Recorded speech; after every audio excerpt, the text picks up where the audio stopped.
నేను సినిమాల్లో యాక్ట్ చేస్తున్నాను. బట్ ఇప్పుడు నేను ఈ మధ్య తెలుగే కాకుండా ఒక మలయాళం, ఒక తమిళ్, చాలా ఏళ్ల తర్వాత మలయాళం సినిమా, ఒక 25 ఏళ్ల తర్వాత మలయాళం సినిమా. అంటే సినిమా ఆర్టిస్టులకి ఎప్పుడూ వాళ్ళకి పని ఏదో రకంగా పని ఉంటూనే ఉంటుంది. ఒక భాష కాకపోతే ఇంకో భాష ఇలా ఉంటుంది. అందుకని ఆ సినిమా ఇది జరుగుతుంది. రాజకీయాలంటే నేనే ప్రస్తుతం ఏ పార్టీలో నేను లేను. ఎలా అది అప్ అండ్ డౌన్స్ ఉంటుంది. అది దాని గురించి మనం పెద్దగా వరి అవ్వాల్సిన అవసరం లేదు. సినిమాలు మారిపోయింది, టెక్నాలజీ మారిపోయింది. సో సడన్గా ఇండస్ట్రీ చాలా బాగుంటుంది, అన్ని సినిమాలు హిట్ అవుతుంది, సడన్గా అన్ని సినిమాలు ఫ్లాప్ అవుతుంది. ఇది జస్ట్ మామూలే అండి. మన లైఫ్ ఎలా ఉందో అలాగే అది కూడా.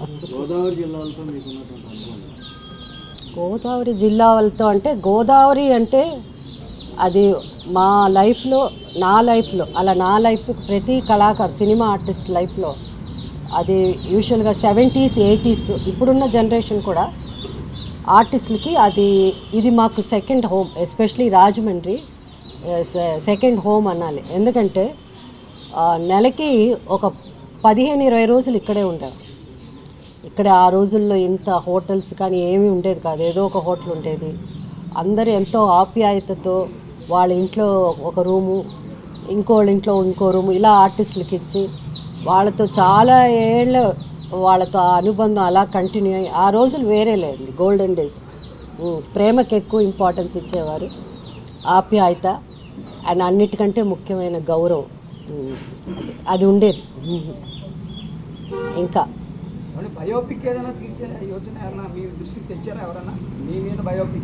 నా మీద బయోపిక్లు చాలా రెడీ అవుతున్నాయండి ఇప్పుడు. ఎందుకు అది బయటకు వచ్చినప్పుడు ఇంకా అంతేనా. డిజిటల్ ప్లాట్ఫామ్ వచ్చిన తర్వాత చిన్న నటులకి అవకాశాలు కోల్పోతున్నాయని ఒక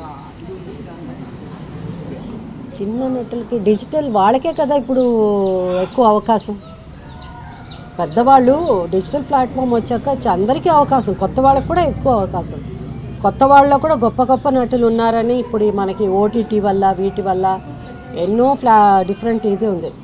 దానివల్ల చాలామందికి అవకాశం ఉంది. నేనా నేను ఎప్పుడో దాటిపోయింది 350 సినిమాలు ఎప్పుడో దాటిపోయింది.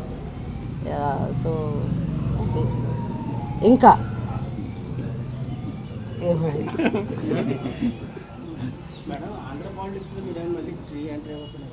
తెలంగాణ ఎమ్మెల్యే కదా నేను. కాకపోతే అంటే ఫార్మర్ ఎమ్మెల్యే. కాకపోతే ఏంటంటే మా తాతయ్య గారు విజయనగరానికి అక్కడ వారు. అలాగే అది మా అమ్మగారి నాన్నగారు. మా నాన్నగారు అమ్మగారు ఏమో తిరుపతి. సో ఒక విధంగా నేను ఇక్కడికి సంబంధించిన దాన్ని. కాకపోతే నేను ఎక్కడికి సంబంధించిన దానికంటే నేను అందరికీ సంబంధించిన దాన్ని. ఎందుకంటే మా సినిమా వాళ్ళు అక్కడ తెలంగాణలోనూ ప్రతి ఇంట్లోనూ సినిమా అంటే వాళ్ళకి అభిమానులుంటారు. అలాగే ఆంధ్రాలోనూ నాకు ఎస్పెషలీ నాకు కోస్తాలో ఎక్కువ నాకు ఫ్యాన్ ఫాలోయింగ్ ఎక్కువ ఉంది. ఎందుకంటే నేను చేసిన క్యారెక్టర్స్ కూడా వాటిని వాళ్ళలాగా ఆ హౌస్ వైఫ్స్ ఆ క్యారెక్టర్ లాంటి థ్యాంక్ యూ అలాంటి క్యారెక్టర్స్ చేయడం వల్ల ఆంధ్రాలో నాకు ఎక్కువ ఫాలోయింగ్ ఉంది.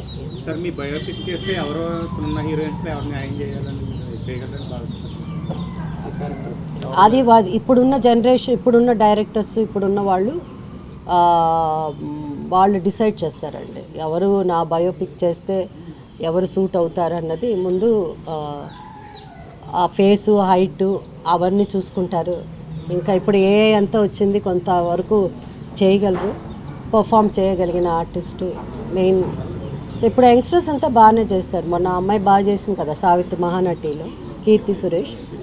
సో ఇప్పుడు ఎవరో ఒకళ్ళు ఉంటారు ఒకవేళ తీస్తే.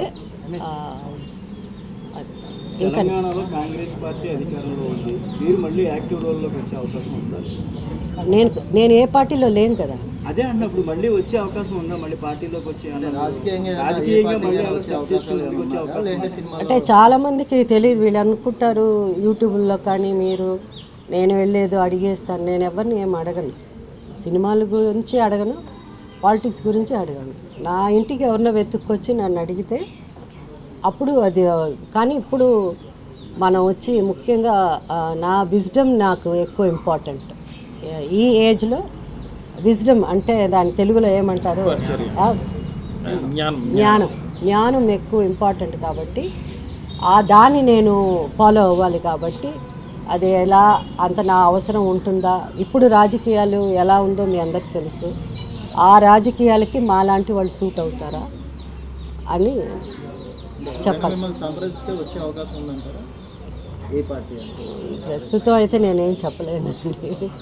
అంటే వాళ్ళు మనకేం చెప్తారు అన్నది, ఇప్పుడు సినిమా అంటే ఒక రోల్ ఉంటుంది కదా, ఈ రోల్ మీరు పే చేయాలి అన్నప్పుడు ఆ రోల్ మేము ఓహో ఇది ఇలా ఉంటుంది ఈ రోల్ అని. సినిమా వాళ్ళని తీసుకొచ్చి రాజకీయాలను తీసుకొచ్చి రోలే లేదంటే ఎవరు చేయలేరు.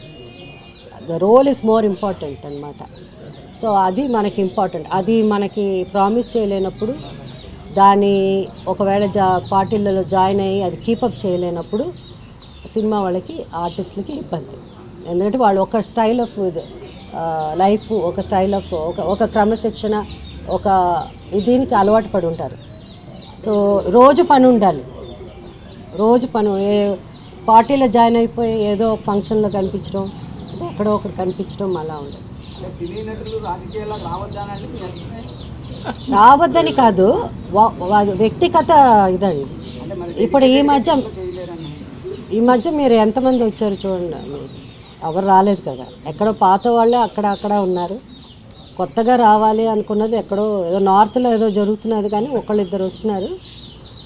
ఆ ప్యాషన్ అది ఆ ఏజ్ కొంచెం ముందు యంగ్ ఏజ్లోనే స్టార్ట్ అయితే ఒక మంచి, ఒక మన స్మృతి ఇరానీ లాంటి వాళ్ళని, ఆమెని స్ఫూర్తిగా తీసుకొని చాలామంది one of the strongest life ఆమెది.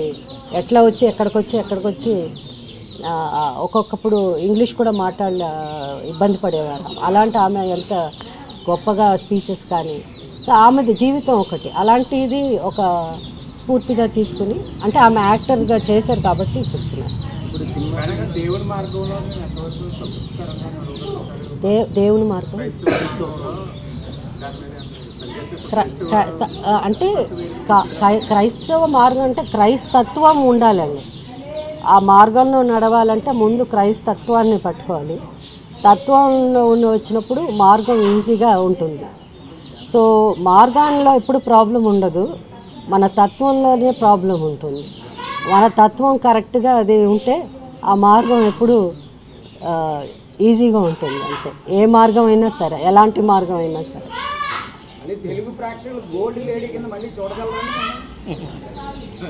అంటే ఓల్డా గోల్డా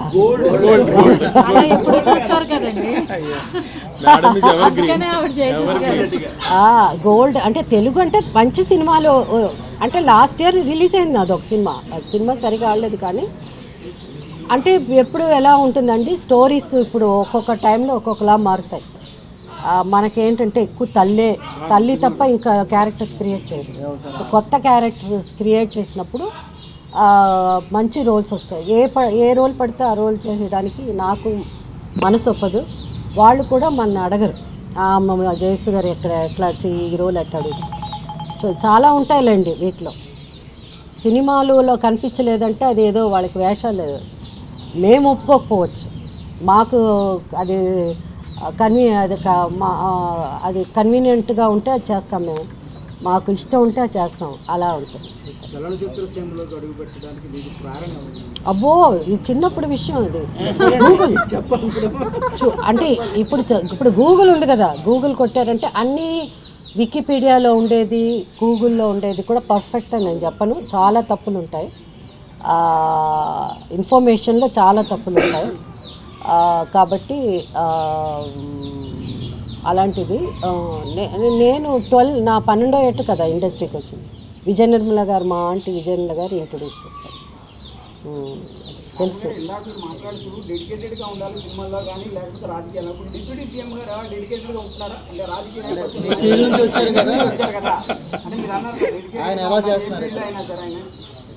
అంటే డెడికేషన్ అంటే మీ ఉద్దేశం ఎలాంటి డెడికేషన్? ఉంటే సినిమాలే, పాలిటిక్స్ ఉంటే పాలిటిక్స్ అని అన్నారు కదా. ఇప్పుడు సీఎం గారి పాత్ర ఎలా ఉంది? డిప్యూటీ సీఎం పాత్ర ఆయన డెడికేటెడ్గా ఉన్నట్టు భావిస్తున్నారా మీరు? డెఫినెట్గా అంటే 100% డెడికేటెడ్గా ఉన్నాడని నేను నమ్ముతున్నాను, నేను అనుకుంటున్నాను. అంటే ఒక్కొక్కళ్ళ ఒపీనియన్ ఒక్కొక్కలా ఉంటుందండి. మీ ఆలోచన వేరేలా ఉంటుంది, నా ఆలోచన వేరేలా ఉంటుంది కదా. మీ ఇంట్లో పెసరట్టు ఒకలా ఉంటుంది, మా ఇంట్లో పెసరట్టు ఒకలా ఉంటుంది. మీ ఇంట్లో పంచకప్పు, మా ఇంట్లో ఒకలా ఉంటుంది. మీ రుచి వేరే, నా రుచి వేరే, నా థాట్స్ వేరే, మీ థాట్స్ వేరే. సో ఈచ్ డిఫరెంట్గా ఉంటుంది. బట్ నాకు క్లారిటీగా మీరు డెడికేషన్ అంటే ఏమిటి అన్నది ఆ పర్సనల్. మా ఇంట్లో పెసరట్టు మీదంటే మీరు ఒకే ఫ్యామిలీ నుంచి వచ్చారుగా, సినీ ఫ్యామిలీ నుంచి. ఆయన యాటిట్యూడ్ మీకు తెలుస్తుంది కదా. Is got wonderful. ఆయన యాటిట్యూడ్ ఆయనదే అండి. అసలు దాంట్లో యాక్టింగ్లో ఏమి ఉండదు. పవన్ కళ్యాణ్ గారి గురించి మీరు డిప్యూటీ సీఎం ఆయన గురించే కదా మీరు చెప్తున్నారు. ఆయన ఎప్పుడు అప్పుడు ఎలా ఉన్నాడో ఇప్పుడు అలాగే ఉన్నాడు. ఆయనలో మార్పు ఏం లేదు. ఆయన సినిమాలోనూ ఎప్పుడు తల వంచలేదు ఎవరికి. ఇక్కడను అదే జరుగుతుంది. తనకిని ఒక స్టైల్ ఉంది, తనకిని కొన్ని ప్రిన్సిపల్స్ ఉంది తనకి అని. లేకపోతే ఇంత స్టడీగా ఎప్పుడో వెళ్ళిపోయి ఉండాల్సింది, మధ్యలో వదిలేసి వెళ్ళలేదు కదా. సో ఎంతోవరకు ఆ కష్టం, ఆయన పడిన కష్టం, ఆయన ఆ సిన్సియారిటీ ఆయన్ని ఇంతవరకు తీసుకొచ్చింది. సో అందుకు ఆయన్ని మనం అప్రిషియేట్ చేయాలి. మిగతా ఆర్టిస్ట్ మధ్యలో మనకెందుకులే ఈ తలనొప్పి వేళతో ఎక్కడ పడతామని చెప్పి వెళ్ళిపోయి ఉండొచ్చు. ఆయన సినిమాలో యాక్ట్ చేస్తానంటే ఆయనకి ఎంతైనా ఏదైనా ఇవ్వడానికి రెడీగా ఉన్నారు సినిమా ప్రొడ్యూసర్స్. సో అవన్నీ కూడా వదులుకొని ఆయన అంటే నిజంగా అంటే నాకైతే నా ఒపీనియన్, అది personal opinion. Happy Christmas. Okay.